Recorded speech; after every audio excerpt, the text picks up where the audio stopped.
Hello, I'm Roy Hunter. If you could ask God or your perception of higher power one question and get an immediate answer, what would you ask? When I was facilitating parts therapy with an overweight woman in the mid-1980s, a spiritual part emerged. That was when I discovered spiritual parts therapy. However, whenever a client can access divine wisdom during hypnosis, that can also be considered spiritual hypnosis. I mentioned this at the parts therapy workshop I taught online for the London College of Clinical Hypnotherapy the third weekend of January this year. The feedback from that workshop was excellent, so the LCCH is sponsoring a full-day spiritual hypnosis workshop on Saturday, May 13th.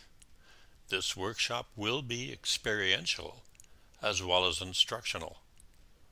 All participants will also receive a complimentary PDF copy of Experiencing Spiritual Hypnosis, Book 2 of the Spiritual Hypnosis Series. I look forward to seeing you there.